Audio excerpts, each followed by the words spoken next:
வணக்கம். இன்றைய காவல் விரைவுச் செய்தி. 8/2/2026 சினிமா தயாரிப்பு நிறுவனத்திடம் ரூபாய் 21.75 கோடி மோசடி மற்றும் கொலை மிரட்டல் விடுத்த வழக்கில் 2 கைது. வேல்ஸ் பிலிம் இன்டர்நேஷனல் லிமிடெட் நிறுவனத்தின் மேலாளர் திரு பி. குணசேகரன் என்பவர் EVP சந்தோஷ் ரெட்டி மற்றும் அவரது மேலாளர்கள் செம்பரம்பாக்கம் கிராமத்தில் தங்களுக்கு சொந்தமான 34 ஏக்கர் நிலம் மற்றும் சினிமா தியேட்டர் வளாகம் இருப்பதாகவும், அந்த சொத்தின் மீது LIC ஹவுசிங் ஃபைனான்ஸில் உள்ள கடனை செலுத்த வேண்டியுள்ளதாலும், மேலும் மேற்படி இடத்தில் வேல்ஸ் நிறுவனத்தின் பெயரில் பொழுதுபோக்கு வளாகம் மற்றும் தியேட்டர்கள் கட்டப்போவதாகவும் கடந்த ஜூன் 2025ஆம் ஆண்டு ஒரு புரிந்துணர்வு ஒப்பந்தம் செய்து கொண்டு அதன் பேரில் ரூபாய் 21.75 கோடியை வேல்ஸ் நிறுவனத்திடமிருந்து பெற்றுக்கொண்டு ஒப்பந்தத்தின்படி மேம்பாட்டு பணிகள் செய்ய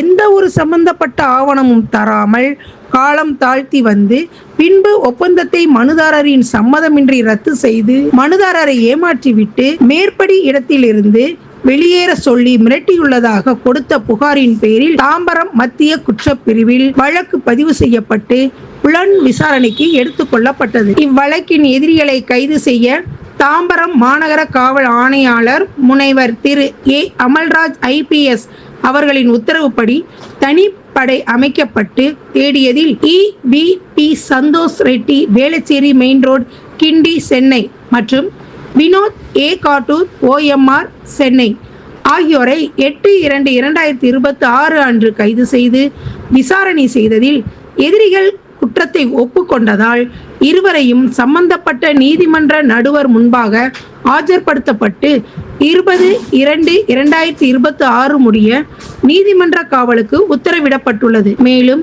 இவ்வழக்கில் தொடர்புடைய மற்றொரு எதிரியான கிரண்ராஜ் என்பவரை தனிப்படை போலீசார் தீவிரமாக தேடி வருகின்றனர். காவல் விரைவு செய்திக்காக சென்னையிலிருந்து கதிரவன்.